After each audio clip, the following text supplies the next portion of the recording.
Two great alien fleets faced each other in the cold dark of space. The Valkyrie and the Drexer, enemies for generations, warriors from different stars, raised to hate each other. Their war had lasted over 60 years, and now, this final battle would decide who ruled Sector 17. Planets waited in fear, moons had been emptied. The stars near this war zone looked dim, worn out from watching destruction. Valkyrie ships hovered in formation, long, sharp, built like blades. Each one carried thousands of warriors ready to fight and die. Drexer's ships were heavy and round, like hammers of fire. Their red engines glowed like volcanoes. Both sides armed their cannons, both sides prepared to fire. And then, the stars blinked. Once, not like normal. It was as if something passed between them, a shadow, but too large, too slow. Both fleets paused. Commanders shouted across their ships, "Check sensors, new contact, no ID." In the command ship of the Valkyrie, Admiral Rather stared at the screen. A strange shape had appeared in the middle of the war. It was massive, black, silent. It didn't match any known design. Drexer trick? His second-in-command asked. Rather shook his head. If they had something like this, they would have used it long ago.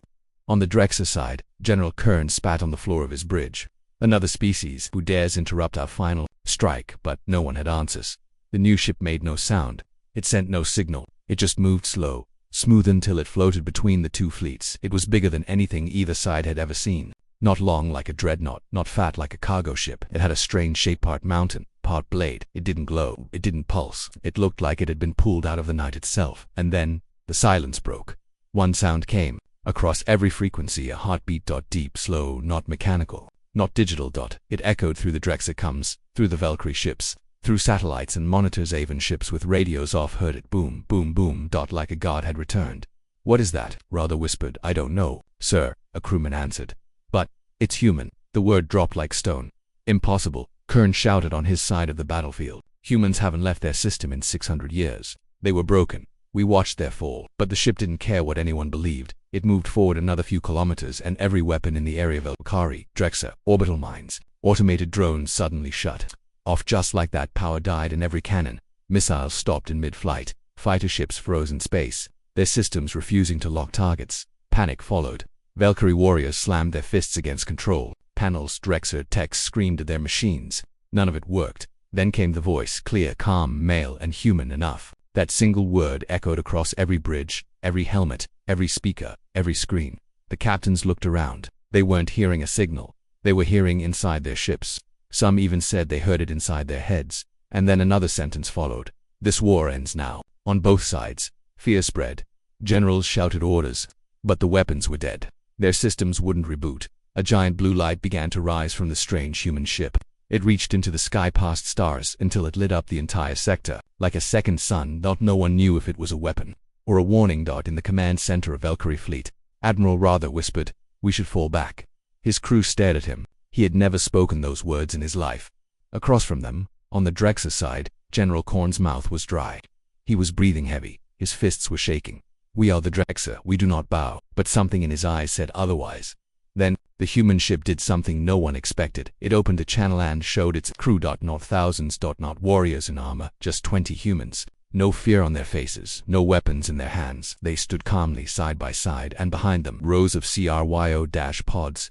Millions. Double quotes. "The meaning of war," the voice said again, "has changed." Then the ship shut the feed and disappeared. No flash, no jump. No warp signature. Gone. The Drexer and Valkyrie fleets stood still for 5 more minutes, and then both sides turned. They didn't fire, they didn't chase, they just left because something had returned to the galaxy. Something older than memory, and far more dangerous than guns. Humanity. The galaxy didn't sleep after the strange event in Sector 17. News spread faster than light.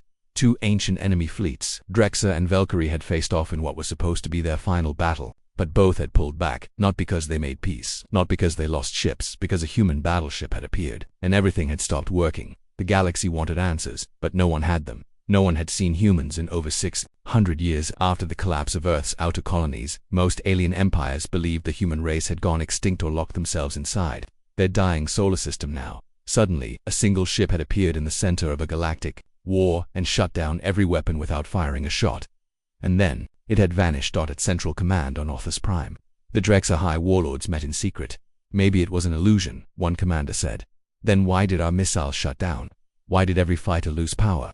A silence followed. Could it be a new kind of weapon? The humans never had that kind of control. Another voice, older, quieter, spoke up from the shadows. Maybe we never understood what they really were. Meanwhile, in the Valkyrie capital world, panic gripped the political halls.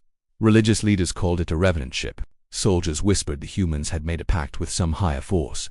Civilians didn't know what to believe, only that their most powerful warships had been helpless. On one of the border planets, a small Valkyrie patrol ship received a transmission. It came without warning. No source, no location, just a message. You are being watched. Captain Shenvak stared at the message. This is a joke, his crew said. But then, one by one, every weapon system on his ship blinked off. Missiles, shields, cannons, engines. Dead. Then came the heartbeat. Sound again. Boom, boom, boom. Captain Shenvak looked out the window and saw the same human ship, dark, massive, quiet, floating nearby. How did it follow us? A soldier asked. We're in a different system. I don't think it followed, Shenvak whispered. I think it was already here. The ship vanished again, without a trace. Word spread like wildfire. The human ship could appear anywhere, at any time, and no one could stop it. Soon after, fleets from smaller alien empires started disarming. They cancelled patrols, cancelled wars. Fear had taken over, but not everyone wanted peace. On the scorched moon of Garnock, a secret meeting was held by the Zorathi Syndicate, one of the deadliest black market groups in the galaxy. They had old files, records of what humans were before the collapse. Files that most had forgotten. Files that showed how humans thought, how they fought, and why they were so dangerous. They don't fight to win, one Zorathi whisper said. They fight to end, and when they come back, nothing stays the same. They broke every rule of war, another added. And now, the leader said, they've made a new rule. No one fights while they watch. Meanwhile, in deep space, far from any known star, inside the same human battleship, the crew moved silently. Commander Ryan stood in the center of the operations chamber. His uniform was black, his eyes were calm. Status of the Valkyrie: retreated. No aggression since the standoff. And the Drex are running simulations. Testing limits. Ryan nodded. Then we show them one more lesson. He looked up at the stars. Let's freeze the galaxy. The Drexer Empire could not accept defeat. They were not used to being told no, and they were never used to being ignored. The sudden appearance of the human battleship had humiliated them. Their greatest fleet had been frozen mid-battle. Their generals had retreated. Their people had begun to ask questions, so they responded the only way they knew how, with power. The Drexer High Warlord Von Kahr stood before a war table made of glowing metal. On it hovered a map of deep space, the location where the human ship had last appeared. Send the Death Talon fleet, he ordered. Let them hunt this ghost down. Bring me proof of what it is, or bring me its broken pieces. Death Talon fleet was not ordinary. It was built for assassinations, for wiping out enemy leaders before battles even started. It had no mercy, no hesitation, and no failures in its record. 12 warships. 8 cruisers. 3 dreadnoughts. They left in silence. No warnings, no broadcasts, just mission. On board the lead dreadnought, Bladespire Commander Yek Voss checked the coordinates. We enter the target zone in 5 minutes, the pilot said. All ships, full sensor scans. If it's hiding, we'll pull it out. Voss stared at the screen. He had no fear, not yet. As the fleet entered the zone where the human ship had last been seen, something strange happened. Nothing, no signals, no debris, no movement, no movement. The space was quiet, too quiet. Voss ordered a scan grid. Launch drones with wide-range scanners. But as they spread out, they vanished. Tracking drones lost, a crewman said. Signal interference, Voss asked. No, they're not offline. They're just gone. Voss narrowed his eyes. Get ready. Something's here. A few moments later, one of the outer cruisers' fangburn disappeared from the map. No explosion, no distress signal, just erased. Voss stood up. Call back all ships now. But it was too late. One by one the ships began blinking out. Lights inside flickered. Systems froze. Engines died. On the Bladespire, the lights dimmed. A heartbeat sound echoed in the walls. Boom, boom, boom. Voss turned toward the bridge window, and there it was, the same black battleship, silent, not even facing them, as if it wasn't afraid, as if it never needed to be. A voice entered the ship's systems, slow and clear. You keep looking for a war, it said, but you don't understand the one we brought. Voss shouted to fire every weapon. Nothing responded. He reached for his sidearm. It turned cold in his hand. Then, a light surrounded the blade. Spira soft blue glow. Voss's eyes widened. It's scanning us. The last thing heard from the Death Talon fleet was his voice. They're not killing us. They're learning. And then the entire fleet vanished from the galaxy. No wreckage, no signals, just gone, back on Drexer Prime. High Warlord Von Kahr stood silent as his war table updated. 12 ships, lost. Status, no data. He stared at the blinking screen, and then at the words that appeared below the last known location. The war has already changed. You are not ready. The Death Talon fleet was gone. 12 warships, 8 cruisers, 3 dreadnoughts each filled with elite soldiers. top tier A is, and classified weapons vanished without warning. No fireballs, no explosions, no wreckage. Just silence. On Drexa Prime, the High Warlords demanded answers. They ran simulations. They sent spies to Valkyrie space. Some accused traitors. Others blamed ghosts, but the real answer came in a way no one expected. A signal. Encrypted. Unknown. Origin. It arrived at midnight during a meeting of the Drexer High Command. The file attached was labeled simply, "For those who keep asking." Inside the file was a visual feed. Not a message, not a threat, but a memory. It was a copy of what one of the Death Talon ships saw before it disappeared. The video began in deep space, dark, silent. The blade spire drifted slowly. Its power was dead. No lights, no weapons. The feed that came from a helmet cam of a soldier inside the ship. His breathing was calm at first, then quicker as the emergency lights flickered on. "We lost engines," his voice said. Another soldier responded. "I think something's outside." Wait, what is that?" The cam turned toward a window. The human battleship floated nearby, but this time it wasn't alone. Around it were shapes, dozens, maybe hundreds, smaller ships, human ships, curved and dark with no known design. They hovered like predators, watching, silent, unmoving, but there was no attack. Instead, light passed through the walls. Blue, soft, like fog. The soldiers began to panic.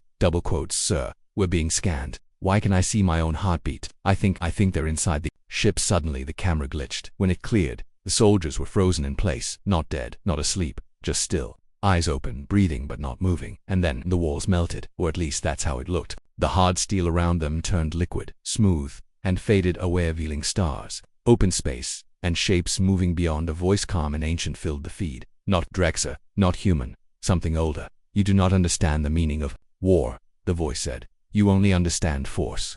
But force is not power." The scene shifted again. Now the soldier's cam was outside, floating in space, unprotected yet still alive. All around him, the human ships floated in complete silence. No engines burned, no weapons glowed. They moved like thoughts, quiet, perfect. And then a vision. It didn't come through the camera, it came into the mind. A picture of Earth, not as it was now, but as it had once been. Skies filled with smoke, cities turned to fire, humans fighting humans. Tanks rolled across shattered ground, bombs fell like rain. Then came the silence, nuclear light, billions lost. Then time moved forward, humans underground, building, repairing, changing. They did not rebuild cities, they rebuilt themselves. The voice spoke again. "War is not destruction, war is not numbers, war is memory."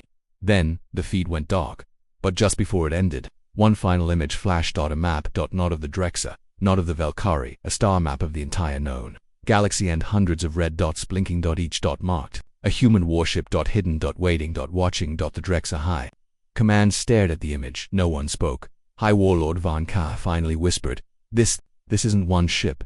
This is a warning." Meanwhile, deep in the outer reach, the human battleship moved silently again. Inside, Commander Ryan reviewed the transmission log. "They sent the fleet," Era said beside him. "We warned them. They didn't listen." Ryan nodded. "They saw enough. Should we erase them?" "No." He tapped a screen. The helmet cam footage from Bladespire had been recorded, copied, and sent. "They're still asking questions," he said.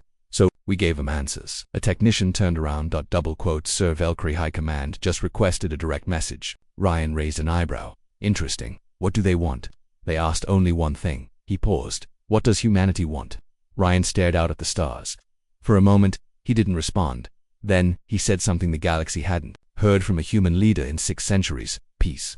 He looked down, but not before they understand what we had to survive to earn it. Outside the ship, the fleet shifted. Dozens of human warships began to uncloak one by one. Not to attack, just to be seen. The message was clear. "We're back. We are not what we were. And this time, we decide what war means." Valkyrie Prime was quiet. Too quiet. No war drums, no war chants, no fleet launches. The spaceport stood still. Generals stood behind locked doors. Civilians walked the streets like shadows, silent, uncertain. Something had changed. Something deep. Days after the human battleship's reappearance, fear no longer ruled. Confusion did. Inside the Valkyrie High Council chamber, the ruling seat of their war civilization, voices rose. "Our enemies are not Drexer anymore. They shut down fleets like it's nothing. They appear, they vanish. We can't even track them."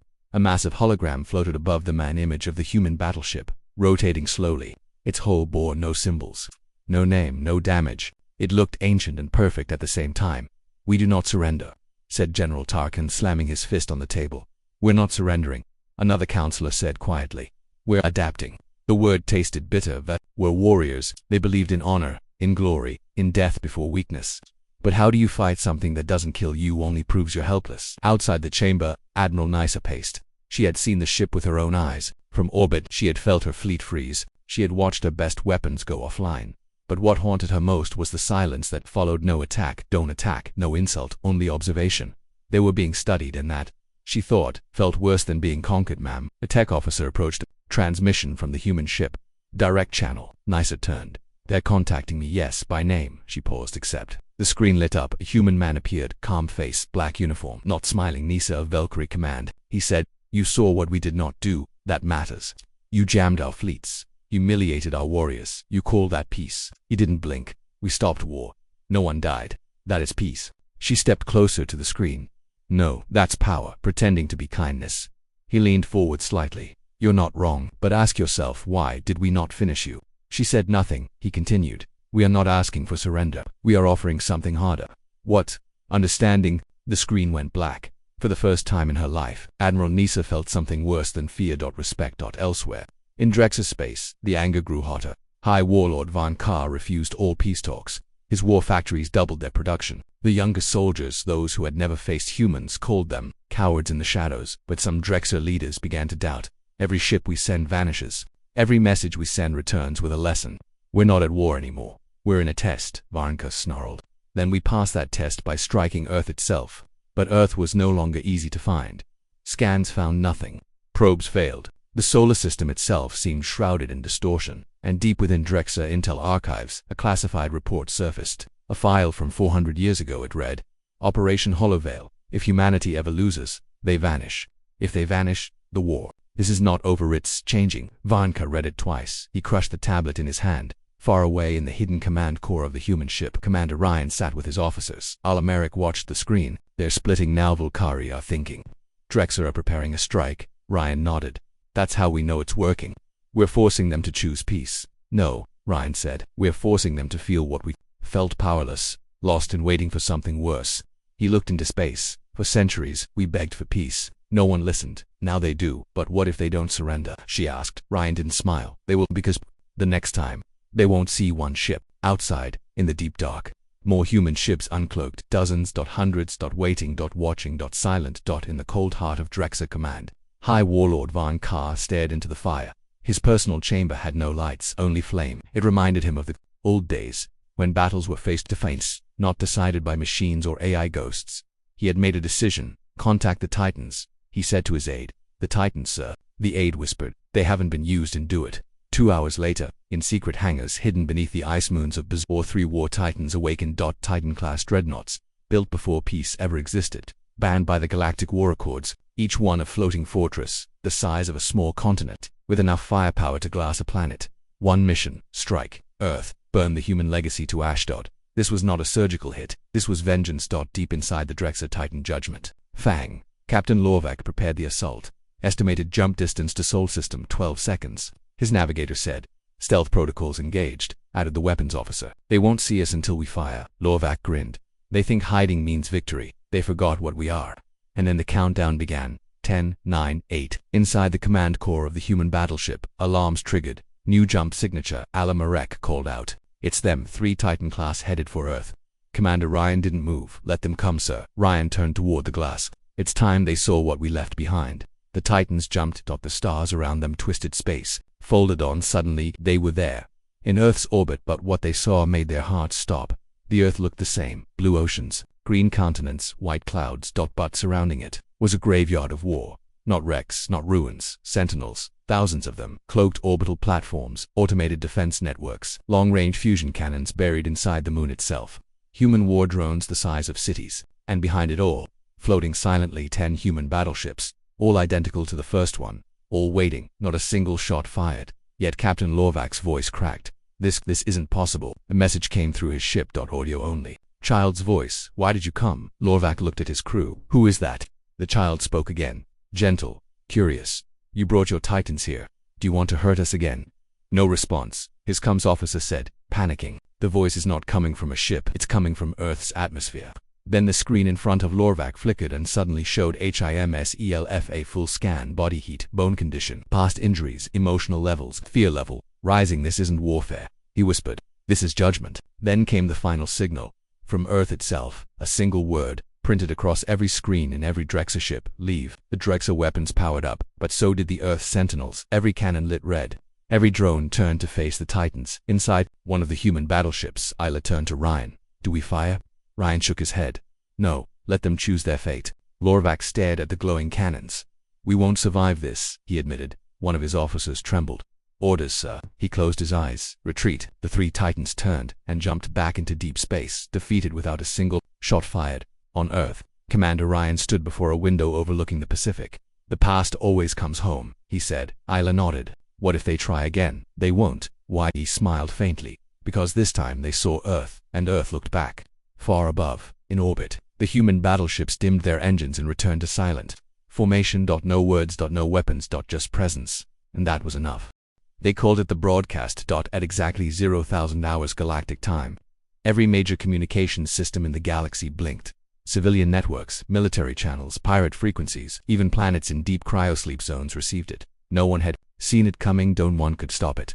The screen lit up black, and then a calm voice spoke in flawless, neutral tone to the galaxy that forgot us. This is Earth. In the Velkari capital, leaders rushed to their holoscreens on Drexa Prime. High Warlord Von Carr crushed his drink as the message played. On neutral trade stations, smugglers and scientists stared in silence. The feed showed nothing but stars. Endless, peaceful space. Then the voice returned. You erased our name from your records. You buried our warnings. You called us broken, but we were learning. We were preparing, and we were remembering. The camera feed shifted.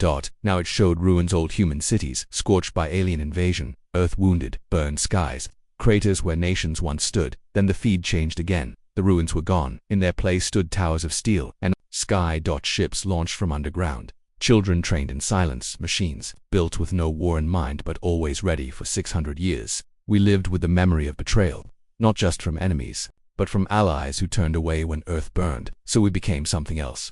The screen turned white. Now showed the human battleships, thousands of them lined across space in perfect silence, each one dark, patient, alive. Then faces appeared. Not soldiers. Not politicians. Humans. Farmers, engineers, artists, children, elderly, survivors.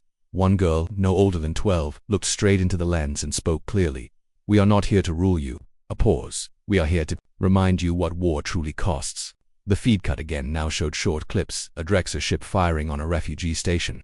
Velkari soldiers laughing as they bombed a peaceful colony. Zorathi markets selling captured humans like animals. Then silence. And a final message, written across every screen in every language, even in species that had no written form. The meaning of war has changed. Choose your future carefully. Then the feed ended. Chaos followed. In Velkari space, peace protests began first. Small, then massive. Soldiers refused orders. Officers resigned. In Drexa territory, multiple colonies declared neutrality.